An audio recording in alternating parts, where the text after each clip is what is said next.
Assalamualaikum warahmatullahi wabarakatuh. Hai, balik lagi di channel YouTube aku, Lan Channel. Nah, ketemu lagi ya sama aku. Lanjut, aku mau membahas SIS ya, lanjutan dari video sebelumnya.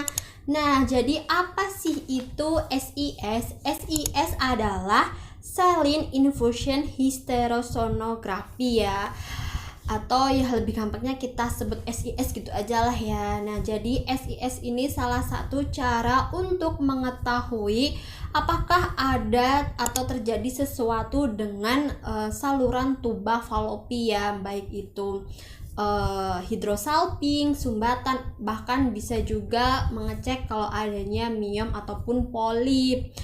Nah, di kasus aku, kenapa aku di SIS itu karena dokter sebelumnya menyarankan aku untuk cek saluran karena kan aku menjalankan program hamil dan suami aku sudah dianalisis sperma, alhamdulillah hasilnya normal. Nah, jadi akhirnya lanjut dicek saluran tuba. Nah, selain SIS juga ada HSG teman-teman untuk ngecek salurannya. Nah, untuk HSG ini tuh lebih lebih canggih gitu loh. Jadi nanti ada hasil labnya juga dan hasilnya tuh lebih mungkin lebih bagus gitu ya. Nah, kalau untuk SIS ini ya teman-teman, itu tuh bisa kita lihat langsung. Nah, kalau SIS ini tuh pakainya itu di USG teman-teman, di USG, dan nanti hasilnya tuh bakal keluar di monitor. Nah, caranya gimana kok bisa tahu gitu kan ada sumbatan ataupun hidrosalping? Nah, jadi gini teman-teman, prosedur atau langkah-langkahnya ya. Jadi tuh nanti tuh bakal ada cairan gitu loh yang bakal disuntikan atau dimasukkan lewat vagina kita gitu ya. Nanti dia bakal jalan tuh ke rahim, nanti jalan ke tuba gitu kan, menuju ke ovarium. Nah, dia bisa mencapai ovarium atau tidak. Kalau dia bisa mencapai berarti dia paten ya. Paten itu artinya normal, tidak terjadi sumbatan. Nah, tapi kalau dia tidak bisa menuju ke ovarium dan dia malah menggumpal gitu ya, nanti bisa terlihat di USG-nya. Nah, berarti terjadi sumbatan. Jadi, di tanggal yang sudah ditentukan oleh dokter sebelumnya, akhirnya aku datang ke rumah sakit. Ya biasalah datang, kita ambil nomor antrian, kita antri nunggu administrasi gitu kan. Nah, tiba saatnya udah antri di poli kan, dipanggil sama dokternya. Nah, itu sebelum melakukan SIS itu aku sama susternya itu disuruh tiduran di bed ya, di tempat tidur yang ini loh teman-teman, yang ada penyangga kakinya. Jadi kaki kita tuh kayak di atas gini loh. Nah, tahu ya, pasti ada gambaran lah ya. Nah, di situ aku dipasangin alat teman-teman, dipasangin alat di ya untuk nanti tempat memasukkannya cairannya, suntikan cairannya. Dan itu Masya Allah rasanya sakit banget, bener teman-teman, bukannya aku nakutin, tapi emang bener itu sakit banget. Dan itu rasa sakitnya tuh bisa 3-5 kali head gitu loh. Jadi tuh double gitu rasanya tuh, kayak tulang tuh diremuk-remuk, mules banget. Dan emang bener sakit teman-teman, aku nggak bohong. Dan aku sampai tahan nangis ya, aku udah mau meneteskan air mata, aku tahan gitu kan. Nah, waktu susternya lagi jalan gitu kan, aku langsung tes itu, ya ampun gak tahan sumpah, karena itu beneran sakit banget gitu kan. Nah, terus sudah habis dipasangin alat ya, namanya benda asing masuk ke dalam tubuh ya, pasti itu bakal terasa ganjal dan sakit. Habis itu kita menuju ke ruang USG gitu ya. Jadi aku pakai kursi roda ya, ditemenin sama suamiku masuk di ruang USG, ketemu sama dokternya di sana. Terus biasa disuruh tiduran ya di bed lagi dengan posisi kaki diangkat lagi. Kemudian di USG, seingat aku itu USG-nya tuh kalau nggak salah ya teman-teman, itu di perut kalau nggak salah ya di perut, karena di bagian itu kan disuntikin cairan ya, itu di lewat suntikan kayak ada selang gitu, nanti nyambung lah di alat yang tadi dipasang gitu kan. Nah, itu di layar monitornya itu nanti terlihat teman-teman ya. Pertama itu yang disemprotanku di sebelah kiri dulu ya, di sebelah kiri. Dan ternyata saat disemprotkan itu kan kelihatan tuh masuk gitu kan, terlihat gitu kan.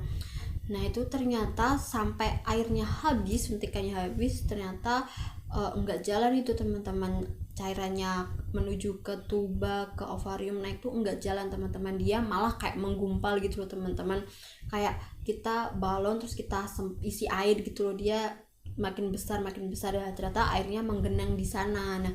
Nah terus dokternya bisa langsung menyimpulkan ini sepertinya emang hidrosalping kayak gitu yang sebelah kiri. Terus kemudian dicobalah yang di sebelah kanan. Nah saat yang di kanan disuntikan sampai sudah habis airnya, cairannya itu ternyata sama aja teman-teman, cairannya itu tidak berjalan, yang tidak melewati tuba ya, tuba fallopi, tidak menuju ke ovarium. Nah di sana juga menggumpal juga, dan kalau dokter yang kanan ini mendiagnosanya dia emang tersumbat, tidak ada hidrosalping, tapi emang dia tuh mampet entah itu kenapa gitu. Nah udah selesai itu ya rasanya seperti apa, rasanya itu sakit ya, tapi nggak sakit banget, nggak kayak yang pertama tadi waktu dimasukin alat, cuma ya kayak aneh aja, kayak ada air gitu loh, air yang masuk ke dalam tubuh kita gitu, yang agak aneh gitu, dan tapi nggak yang sakit banget gitu. Nah efeknya pun juga aku agak sedikit mual dan juga pusing.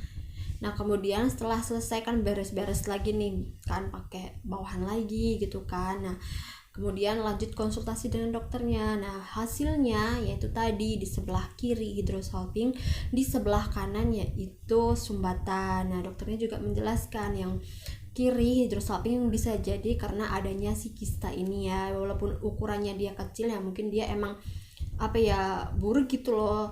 Terus kemudian yang di sebelah kanan ini kan tersumbat tapi tidak ada hidrosalpingnya. Yang kanan ini tersumbat bisa jadi karena efek samping dari operasi sebelumnya gitu. Nah dengan hasil tuba non paten dua-duanya ya teman-teman, sangat minimal banget bisa hamil secara alami.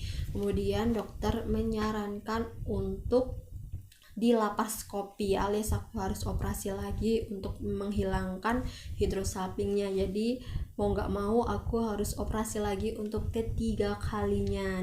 Nah ini kan aku kan periksanya kan masih umum ya teman-teman, di rumah sakit ini pakai umum, nggak pakai BPJS. Nah kemudian dokter menyarankan untuk operasinya tuh dirujuk ke Surabaya gitu ya, di Surabaya aja yang dokternya itu lebih bagus-bagus, lebih ibaratnya itu lebih spesialis banget, yang pengalamannya juga udah banyak gitu kan. Terus kemudian kalau di Surabaya kan juga fasilitasnya pun lengkap, ada rumah sakit besar di sana ya, salah satunya itu Rumah Sakit Dr. Sutomo gitu kan. Nah nanti bisa laparoskopi atau mau langsung bayi tabung gitu kan, jadi kayak langsung gitu. Jadi kan aku tanya dokternya, nah itu bisa kan dokter pakai BPJS? Iya bisa, nanti minta aja pengantar dari Vaskes 1 ke saya ya, ke rumah sakitnya dokter ini yang praktek, nanti saya rujukan ke Surabaya. Nah jadi ya sudah, akhirnya karena sedikit terguncang gitu kan, kalau misal mau bayi tabung juga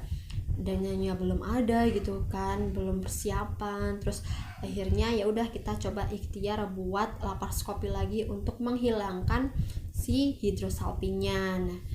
Nah setelah selesai konsultasi dengan dokter, lanjutlah kita ke bawah buat administrasi ya, bayar ke dokternya itu. Nah sambil nunggu dipanggil nomor aku bayar itu ya kan, namanya abis dengar berita yang yang kayak gitu kan, aku tuh sambil nangis ya Allah kalau ingat gitu kan ya kayak kenapa gitu loh, cobaan ini tidak berhenti ya gitu loh ya. Tapi udahlah, kita harus berjuang gitu. For your information ya teman-teman, SIS ini biayanya lebih murah dibandingkan HSG ya, karena prosedurnya tuh dia simple tadi, cuma langsung disemprot, kemudian kita lihat hasilnya tuh dari monitor USG gitu, jadi sehari pun bisa. Nah kalau untuk HSG kan kayaknya butuh beberapa hari gitu kan. Nah untuk SIS nya itu aku habis berapa ya, jadi untuk konsultasinya sama dokternya itu di rumah sakit habis 165.000. Kemudian untuk SIS-nya ya, prosedur non bedah itu habis 370.000, dan kemudian ada obat ya, obat yang dimasukkan tadi ya di dalam perut aku itu harganya 66.930 dan administrasi rekam mediknya 15.000. Jadi total semuanya itu ada 616.930 teman-teman. Jadi maaf aku nggak bisa kasih lihat ininya ya, jadi aku cuma bisa kasih lihat ininya total harganya kelihatan di dalam. Nah itu tadi ya teman-teman sharing aku mengenai tindakan SIS dan biayanya. Gimana? Semoga teman-teman sudah ada bayangan gitu ya, kalau misal ingin cek saluran gitu kan, kalau misal mau HSG mahal gitu kan, belum ada biaya, teman-teman bisa mencoba menggunakan SIS yang dimana prosedurnya tuh lebih sederhana dan lebih murah. Gimana nih teman-teman, kira-kira pernah nggak menjalankan SIS, atau teman-teman mau bertanya mengenai promil atau mau sharing tentang promil, boleh banget langsung aja komentar di bawah atau DM di Instagram aku @wulandani. Insyaallah aku bakal balas DM teman-teman. Jangan lupa ya untuk like video ini, kemudian subscribe channel YouTube aku, dan jangan lupa nyalain tombol loncengnya, dan jangan lupa ya untuk di-share ke semua sosial media teman-teman. Terima kasih. Wassalamualaikum warahmatullahi wabarakatuh.